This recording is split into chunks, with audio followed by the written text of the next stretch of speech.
The first one. We drilled through the header and through the 2x6 on the opposite side. Excuse me, 2x8. I pre-compressed all the wood fibers and tightened it up really tight. That way, over time, this bolt will not pull through and cause it to sag.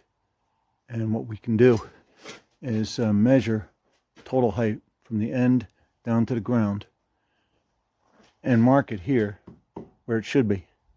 That way, as time goes on, we can check it and see if it's sagging. If it's sagging, we tighten it up. Now we're going to drill a very deep hole. Start off with a small bit and you proceed to your longer bit. If you start with this, you may get crooked and you may jam the bit.